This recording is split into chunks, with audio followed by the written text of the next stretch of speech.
Okay, nagtutuloy ang ating usapan dito tungkol sa budgeting. Kasama pa rin natin si Mr. Johnny Bondoc. Ngayon, when it comes to budgeting, a lot of the people who practice it, parang nangiiwan nila sa bahay eh. Tipong you do it when you're at home, but when we go on vacation, nakakalimutan na natin because after all, who wants to talk about budgeting pag nagbabakasyon na tayo at nag-e-enjoy tayo? That was something that you were concerned about. Mag-out of town kayo, tapos ayaw nyo nga na babalik kayo na biglang you'll dread the day that you'll get your bills. So, how did you actually face that situation? To begin with, sabi namin, we have to go back to the idea and why we budget in the first place, even outside of trips. And it was to really minimize surprises.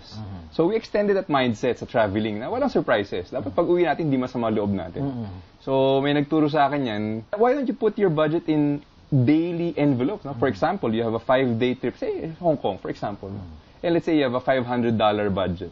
Talagang physically, ilagay mo yung $100 sa bawat envelope. Day 1, day 2, hanggang day 5.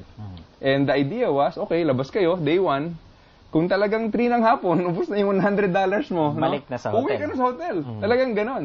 And on the other hand, 11 ng gabi, may 20 ka pa. O, di, pasa mo na sa day 2, sa susunod na araw.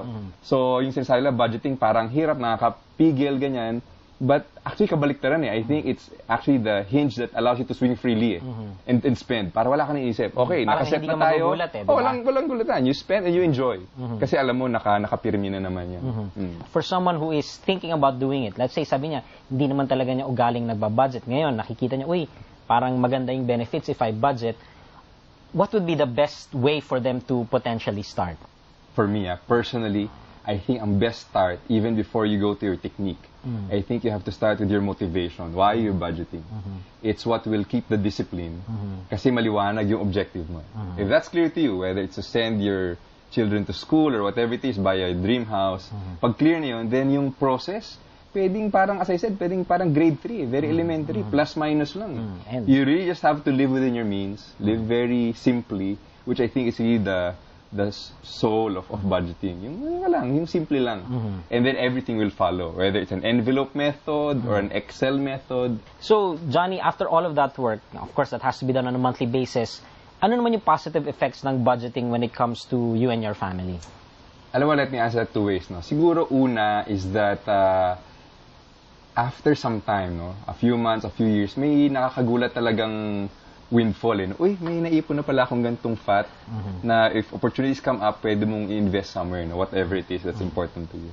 The flip side of it is, alam mo ako, parang yung peace of mind, yung clarity. Kung ano there are less decisions to make, kung ano pwede, again, what I'll exclude from my life, what I'll include in my life, very clear. And para sa akin, yun yung intangible benefit na siguro mas importante pa nga than the material gain. Yeah, okay.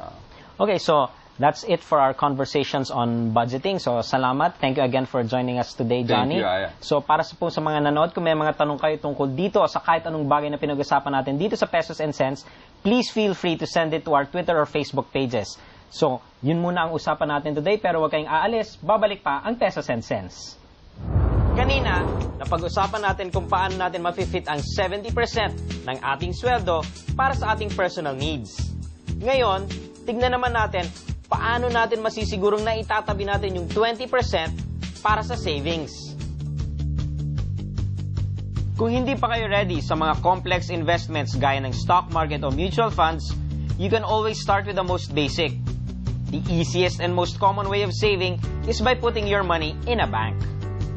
Surprisingly, marami pa sa ating mga kababayan ang nai-intimidate sa bangko. Ang dami ko pang kilalang itinatago lamang ang naipong pera sa alkansya o lumang kahon ng sapatos. Alam nyo ba na 500 pesos lang ang minimum na halagang kailangan para makapagbukas ng isang typical bank account?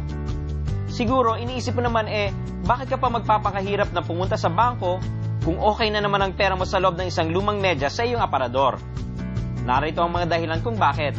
Una, mas protektado ang iyong pera maging sa magnanakaw, sa ondoy o kahit anong kalamidad. Ma-hold up man, ma-ondoy o kahit masunog ang branch kung saan ka nag-open, protektado pa rin ang pera mo. Pangalawa, protektado rin ang pera mo sa pinakamalaki nitong kalaban, ang sarili mo. Dahil mas hassle mag-withdraw, mas hindi mo ito magagalaw. Mas makakaipon ka tuloy. Kahit pa sabihin nating may 24/7 banking na at napaka-convenient mang mag-transact over the phone, through the internet o kahit sa ATM, iba pa rin pag ang pera mo ay nasa kabilang kwarto lamang. Pangatlo, kikita ka pa. Bagamat hindi kasing laki ng maaari mong kitain sa mga higher profile investments, mas mainam pa rin ito kaysa hayaan yung kumita lamang ng amag ang pera ninyo sa aparador. Sa bahay mo, natutulog lang ang pera mo pero sa bangko nagtratrabaho ito. Pinapautang ito ng bangko sa iba at kumikita ng interest. May porsyento ka ngayon doon. At ang kagandahan nito, hindi mo na rin problema ang pagsingil. Dahil na rin sa nangyaring pagsasara ng ilang mga maliliit na bangko, mas okay na kung pipili tayo, doon na tayo sa mga malalaki. Punta lang tayo sa mga branches nito at tignan ang iba't ibang savings options. Sigurado akong makakahanap kayo ng babagay sa lifestyle ninyo. Now, when we return, we will once again be joined by our friends from the biggest online stock brokerage in the country, citiseconline.com. So stay tuned, Pesos and Cents will be right back. 85% of the time, pag nakikita na yung ganyan, malamang magbe-break out siya. na yan. Pero pag ganon, baka pwedeng mag-breakdown. So kumbaga, mas magandang nakakakita naman.